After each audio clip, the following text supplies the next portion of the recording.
Alright guys, I had a Element ELDFT404 TV and the display went off on it. When the display failed, first it didn't completely fail. It was basically giving like a strobe effect where like the picture would stay on and it would flash off maybe like every 5 seconds, and it had like a pretty distinct pattern like that. Eventually it got worse. It would flash more often, or it would stay off for a longer period of time. I forget exactly which, but it got worse and worse to the point where then I had no picture. However, I had sound, and the TV would stay on, and of course, if you can hear sound, then you know the TV's on. But I didn't know exactly what the issue was. I had have a Sony Bravia TV. Bravia, it's up there, and that lost its picture a few years ago, and that actually gave like a series of lights when you turned it on to indicate what the problem was. And I wound up looking that up, and that was it's called like the inverter board, backlight inverter board, that had failed on that. So basically it's the display board.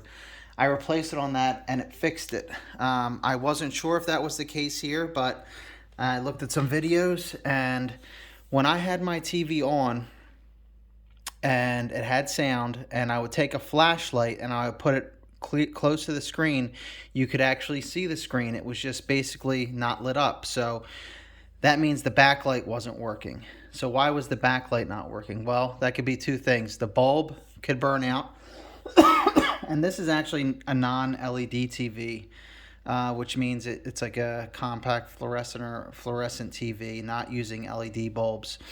I guess when you have an LED TV, the LEDs are used for backlight only. That's where the LEDs are. So it has nothing to do with the screen. It's just how the backlights are. They use LEDs, and they're in strips back there. I didn't get this TV fully apart to actually see if it's one compact fluorescent bulb in here, if it's multiple or what. If it got to that point, it's harder to get back in this TV into the area where the bulbs are, and I don't even know if I can replace the bulbs. So I was hoping that if I replaced the inverter board that it would fix it. And I guess I'll just tell you the story of how I got to that. So I meant to do this video when the TV was apart. I put it back together, forgetting to do the video. I'm not going to take it back apart again because it is a pain in the butt. But I can at least show you how it comes apart, and then show you how I figured out the problem and how I fixed the problem. So you could see the screws across the top. They're easy. They're Phillips head. I don't know if it's going to focus in on them. There you go. So these are just Phillips head screws. There's probably like 10 or 15 of them. These are some larger ones across the top and across the side. There's another one right there, but there's like 3 on the side, 3 on the top, couple on the bottom. You have to take the stand off. That's just 6 screws to get the stand off. 3 smaller screws across the middle here, and also down right below the power and the main board. The little screws in there. They just all come out with a screwdriver. That's the flashlight I used to help me realize that the backlight wasn't on. It's a pretty bright one, so I shine that on the front of the TV, and when it was on, I had pictures, so I knew it was backlight. I just used, to make it easier, electronic screwdriver here. It's just battery operated. It was cheap. My wife got it for me, a gift for a while ago, and it's come in handy, but it just, it just spins things off easier. That thing holds going, but if you actually hold that little swivelly piece, then the middle spins and it just takes the screws out easier. It does a lot of the work for you. Saves some time.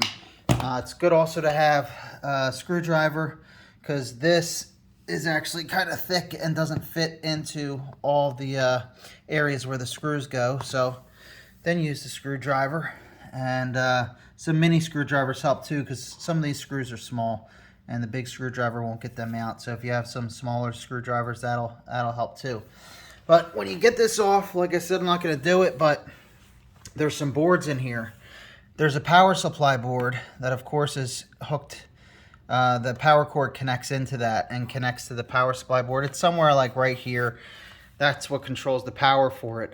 Off of the power supply board, there's a main board, and the main board almost always is directly connected to all these ports. Like these are like the RCA and HDMI ports, things like that. Maybe you have a VGA port or whatever you have, but those all are directly connected to the main board in most cases. That's how they are there. So my main board is like right across here. Once this is off, the back cover's off.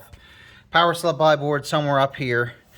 And then the power supply, it actually goes to the main board to give that power. And so it has a connection going there. It has another one going to the side here. So behind here is where the backlight inverter board is. The inverter board looks like this. I got 2 replacements to try to fix it, and I'll tell you the story. So here's the original. And I was fairly certain it was an inverter board, like I said, because the picture, it wasn't going on even though the TV was going on. So if the TV wasn't going on at all, it's probably an issue with either the main board or probably the power supply. But the board was, I mean, the TV was going on, so I was pretty sure it wasn't those boards. And like I said, I had a display board go bad elsewhere, so I figured that would be the issue. So, as you can see, my original board, once I got it out, it's burned up on the back. And one thing I noticed before I even took it out, it goes in pretty easy actually. You see these little tabs that go up the side? They just plug into ports along the side of the TV here, and it just pulls out. There's actually a metal bracket that goes on top of this that you have to remove. It's only 5 screws, 5 little screws. Used my little screwdriver to get it out, and that got the little bracket out, and then that gave me access to this board. Before I took this out, I actually left the power cable on, and I hit power just to see what would happen, to see if I saw anything arcing or anything maybe sparking or anything, and I would hear a little spark. And when I looked closer, I could see that the spark was coming, and if this will focus, it was coming right from that little connection there. You could see across the top, it looks a little burned. See how it's like black? I was getting a spark right there. So I knew there was that issue with this board. And a friend helped me realize that it was also burned up, and it's not supposed to look like that on the board. That means it's dealing with a lot of heat, and those sparks can cause a lot of heat. So what did I do? I ordered a new board. I ordered one to get quick shipping so I can get this TV. It's our bedroom TV. Get it back together and fixed and on again for my wife. She likes watching TV in bed. So got a new board. It was this one. I noticed a rattle when I got it a little bit. But yeah, that's the new board. It came in this box. And if you look, it took forever to come. For some reason, it went across the state the opposite way. It took like 2 weeks to get here when it should have only taken like a couple days. I ordered it from a close place in the state to get it quick. And of course, USPS, they, I don't know, lost it, smashed it, whatever. So I was worried that it was going to not work because of the smash. Sure enough, it didn't work. I don't know if it was because it got smashed or maybe the board was already not working. The people did pack it pretty well. This wasn't... It was in here, and then it was supported with like extra cardboard and foam and all. So it was packed well, but I tried it and it just didn't work. And I was like, you know what? Maybe they refunded me the money. Maybe the seller is actually going to do a claim with USPS. I don't know. But I was like, you know what? I want to try another board. So I bought another one from a different seller on eBay. They had free shipping and free returns. That had come from California, though. But I had a spare TV I got from my dad. I was using it in the meantime.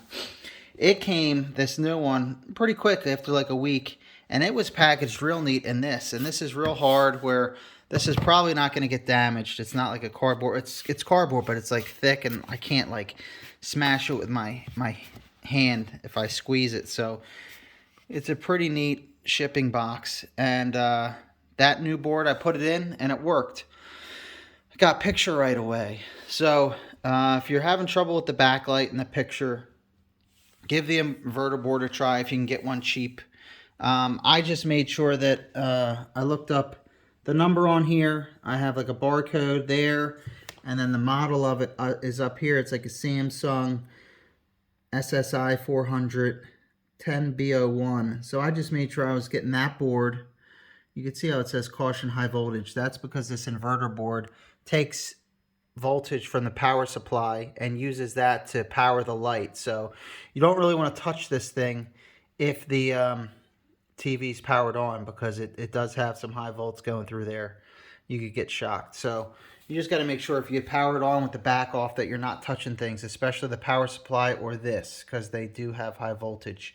You just make sure it's unplugged and then you're fine. But yeah, this board works for like a bunch of different TVs. It works for I think some Westinghouses. I think that's a similar brand. This Element brand is a made in China TV. But it's lasted us 10 years, and I figured, you know, $20 fix, maybe it'll get it to work, and it did. So if you have any questions about the job, let me know.